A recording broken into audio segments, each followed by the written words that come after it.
എപ്പോഴെങ്കിലും ഒരു flight മിസ്സായിട്ടുണ്ടോ? Traffic ബ്ലോക്കിൽ പെട്ട് ട്രെയിനോ ബസ്സോ മിസ്സായിട്ടുണ്ടോ? അടുക്കളയിൽ തിരക്കിട്ട് എന്തെങ്കിലും ചെയ്യുമ്പോൾ ഒന്ന് അങ്ങോട്ടോ ഇങ്ങോട്ടോ തിരുമ്പോഴേക്കും ദോശ കരിഞ്ഞു പോയിട്ടുണ്ടോ? അല്ലെങ്കിൽ കറിയിൽ വെള്ളം വറ്റി ചട്ടിയുടെ അടിയിൽ പിടിച്ച അനുഭവം ഉണ്ടായിട്ടുണ്ടോ? ജീവിതം ഇങ്ങനെ സ്മൂത്തായി പോകുമ്പോൾ അല്ലെങ്കിൽ എന്തെങ്കിലും പ്രധാനപ്പെട്ട കാര്യം ചെയ്യണമെന്ന് വിചാരിച്ചിരിക്കുമ്പോഴാവും നമ്മൾ പ്രതീക്ഷിക്കാത്ത ഇത്തരത്തിലുള്ള അനുഭവങ്ങൾ നമുക്കുണ്ടാകുക, അല്ലേ? നമ്മൾ വിചാരിക്കും, പണ്ടാരം എനിക്ക് മാത്രം എന്തെങ്കിലും സംഭവിക്കുന്നത്, ദൈവം എന്തിനാ എന്നോട് മാത്രം ഇങ്ങനെ ചെയ്യുന്നത്, ചിന്തിച്ചിട്ടില്ലേ? എന്നാൽ ശരിക്കും ഈ വൈകിപ്പിക്കൽ, ഈ മുടങ്ങിപ്പോകൽ നിങ്ങളുടെ നല്ലതിന് വേണ്ടിയല്ല സംഭവിച്ചിട്ടുള്ളത്. അവിടെയാണ് ബേൺഡ് ടോസ്റ്റ് തിയറി പ്രസക്തമാവുന്നത്. ജീവിതത്തിലുണ്ടാകുന്ന ചില വൈകിക്കലുകൾ നാം പ്രതീക്ഷിക്കാത്ത കാണാത്ത അപകടങ്ങളിൽ നിന്ന് നമ്മളെ രക്ഷപ്പെടുത്തുന്ന ദൈവിക ഇടപെടലുകൾ അല്ലെങ്കിൽ പ്രപഞ്ചത്തിൻ്റെ ഇടപെടലുകളാണ്. അതും അല്ലെങ്കിൽ നമ്മൾ കൂടി പ്രതീക്ഷിക്കാത്ത നല്ലതൊന്നിനെ നമുക്ക് തരാനുള്ള ദൈവിക ഇടപെടലാണ്. നമ്മുടെ ജീവിതത്തിൽ വരുന്ന ഈ ദൈനംദിന അസൗകര്യങ്ങളൊക്കെ നമ്മൾ കാണുന്ന രീതി മാറ്റുന്ന ഒരു കഥ പറയട്ടെ. ഒരു സംഭവകഥ. ഭൂമി ചൗഹാൻ 28 വയസ്സുള്ള ഒരു MBA വിദ്യാർത്ഥിയാണ്. ഇന്ത്യയിൽ അവധിക്കാലം ആഘോഷിച്ച് താമസിക്കുന്ന UK തിരികെ പോകാൻ അഹമ്മദാബാദ് എയർപോർട്ടിലേക്ക് തിരിച്ചായിരുന്നു അവർ. എയർപോർട്ടിൽ നിന്നും ഏകദേശം 200 കിലോമീറ്റർ അകലെയുള്ള അങ്കലേശ്വർ എന്ന സ്ഥലത്തായിരുന്നു അവരുടെ വീട്. 2 മണിക്കൂറെങ്കിലും മുമ്പ് എയർപോർട്ടിലെത്തുന്ന വിധം നേരത്തെ തന്നെ അവർ വീട്ടിൽ നിന്ന് ഇറങ്ങി ടാക്സിയൊക്കെ പിടിച്ചാണ് വരുന്നത്. പക്ഷേ അഹമ്മദാബാദ് ടൗണിലെ ട്രാഫിക് അവരുടെ കണക്കൂട്ടലുകളൊക്കെ തെറ്റിച്ചു. ബമ്പർ ടു ബമ്പർ ട്രാഫിക്കിൽ അവരുടെ കാർ വിട്ടു. എയർപോർട്ടിലെത്തിയപ്പോൾ 10 മിനിറ്റ് ലേറ്റ്. ഇൻ്റർനാഷണൽ ഫ്ലൈറ്റൊക്കെ 1 മണിക്കൂർ മുന്നേ തന്നെ ചെക്കിംഗ് ക്ലോസ് ചെയ്യും. ചെക്കിംഗ് ക്ലോസ് ചെയ്ത് 10 മിനിറ്റ് കഴിഞ്ഞാണ് അവരവിടെ എത്തിയത്. കൗണ്ടറിലുണ്ടായിരുന്ന സ്റ്റാഫിനോട് അവർ കാല് പിടിച്ച് പറഞ്ഞു, കരഞ്ഞു, 200 കിലോമീറ്റർ അകലെ നിന്നാണ് വരുന്നത്, ട്രാഫിക് കൊണ്ട് ലേറ്റായി പോയതാണ് എന്നൊക്കെ പറഞ്ഞു നോക്കി. അവരൊരു ദയവും കാണിച്ചില്ല. സങ്കടവും ദേഷ്യവും നിരാശയും ഒക്കെ കൊണ്ട് കരഞ്ഞ് അവർ എയർപോർട്ടിൽ നിന്ന് ഇറങ്ങി. പോണ വഴിക്ക് ട്രാവൽ ഏജൻസിനെ വിളിച്ച് ടിക്കറ്റ് റീഫണ്ട് ചെയ്യുന്ന കാര്യമൊക്കെ അന്വേഷിച്ചു. ഒരു ചായ കുടിക്കാൻ വേണ്ടി വണ്ടി നിർത്തി. ചായ കുടിച്ചുകൊണ്ടിരുന്നപ്പോൾ ഒരു കോള്, നിങ്ങൾ പോകാൻ ഉദ്ദേശിക്കുന്ന ഫ്ലൈറ്റ് AI-171 ക്രാഷായി, എല്ലാവരും മരിച്ചു വന്നു. ഫ്ലൈറ്റിലുണ്ടായിരുന്ന 241 പേരാണ് അന്ന് മരിച്ചത്. ഒരാൾ മാത്രം രക്ഷപ്പെട്ടു.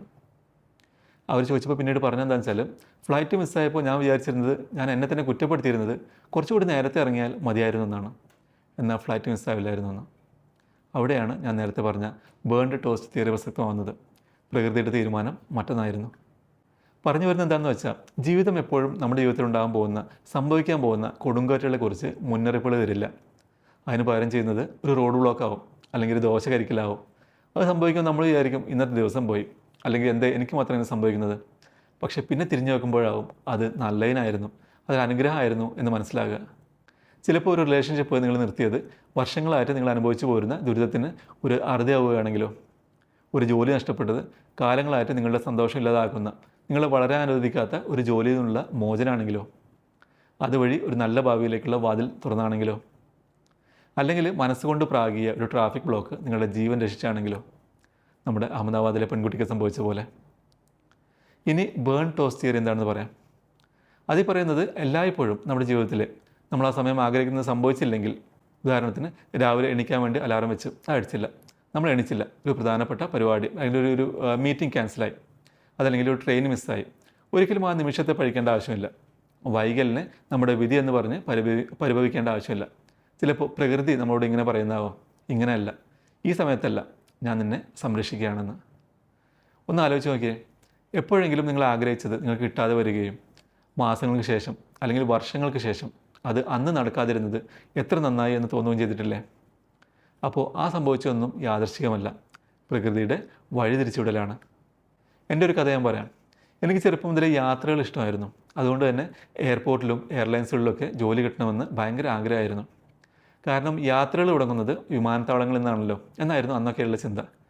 അങ്ങനെ ഡിഗ്രിയൊക്കെ കഴിഞ്ഞു, ജോലിയൊക്കെ തിരയുന്ന കാലം. അന്ന് ഞാൻ ഹെവി ഡ്രൈവിംഗ് ലൈസൻസ് ഒക്കെ എടുത്തിരുന്നു. അതിനിടയ്ക്കാണ് ഒരു പത്രപരസ്യം കണ്ടത്. തിരുവനന്തപുരം എയർപോർട്ടിലേക്ക് ഫയർഫോഴ്സിലേക്ക് ആളെടുക്കുന്നു. യോഗ്യത 12ാം ക്ലാസ്സും ഹെവി വെഹിക്കിൾ ഓടിക്കാനുള്ള ലൈസൻസും. ഒന്നും ആലോചിക്കാതെ അപ്ലൈ ചെയ്തു. ആദ്യത്തെ കടമ്പ റിട്ടൺ ടെസ്റ്റ്. ഏകദേശം 6000 ആളുകൾ പരീക്ഷ എഴുതി. അതിൽ പാസ്സായത് 850 ആളുകൾ. അടുത്തത് ഫിസിക്കൽ ടെസ്റ്റ്. ഭയങ്കര കഠിനമായ ടെസ്റ്റുകളായിരുന്നു. അത് കഴിഞ്ഞപ്പോഴേക്ക് ബാക്കിയായത് 100-ൽ താഴെ ആളുകൾ. ഞാൻ ഫുൾ കോൺഫിഡൻസിലാണ്. ഇനിയുള്ളത് ഡ്രൈവിംഗ് ടെസ്റ്റാണ്. എനിക്ക് ഡ്രൈവിംഗ് ഇഷ്ടമായതുകൊണ്ട്, ഡ്രൈവിംഗ് നന്നായി ചെയ്യുന്നതുകൊണ്ടും എനിക്ക് ഭയങ്കര കോൺഫിഡൻസ് ആയിരുന്നു. എയർപോർട്ടിൻ്റെ ഉള്ളിൽ ഫയർ ട്രക്ക് ഓടിക്കാനാണ് പറഞ്ഞത്. ഞാൻ പുഷ്പം പോലെ വണ്ടി ഡ്രൈവ് ചെയ്ത് കാണിച്ചു കൊടുത്തു. അവസാനത്തെ 12 പേരിൽ ഞാനും. ഡ്രൈവിംഗ് ടെസ്റ്റ് കഴിഞ്ഞപ്പോൾ ഞാൻ വീട്ടിലേക്ക് വിളിച്ച് പറഞ്ഞു, മിക്കവാറും ജോലി എനിക്ക് തന്നെ കിട്ടും എന്ന് പറഞ്ഞു. അവസാനമുള്ളത് ഇൻ്റർവ്യൂ ആണ്. ഞാൻ ഫുൾ കോൺഫിഡൻസിൽ ഇൻ്റർവ്യൂ അറ്റൻഡ് ചെയ്തു. അവർ 2 ഇൻ്റർവ്യൂ കഴിഞ്ഞു. അവർ 2 ദിവസത്തിനുള്ളിൽ വിവരം അറിയിക്കാമെന്ന് പറഞ്ഞു. ഞാൻ വീട്ടിലേക്ക് പോന്നു.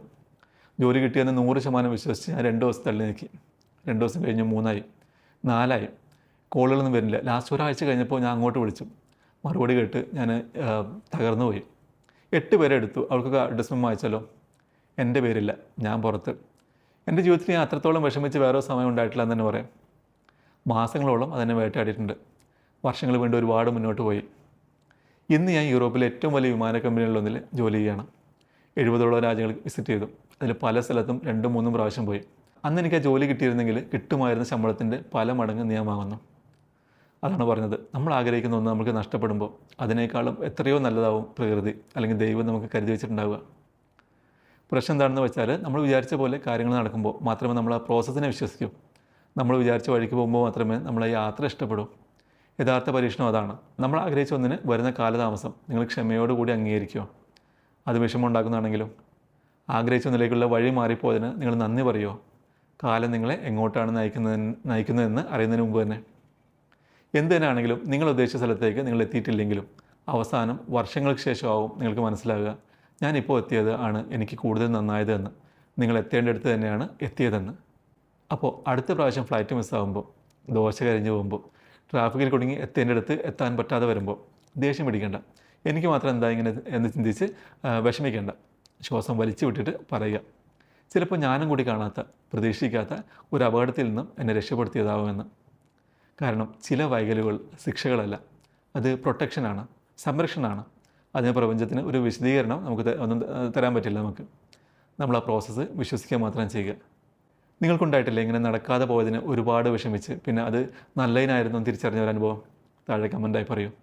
നടക്കാതെ പോയ ആഗ്രഹങ്ങൾ ഓർത്ത് വിഷമിക്കുന്നവർക്ക് ഒരു പ്രചോദനമാവട്ടെ.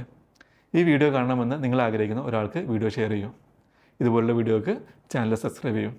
വീണ്ടും കാണാം.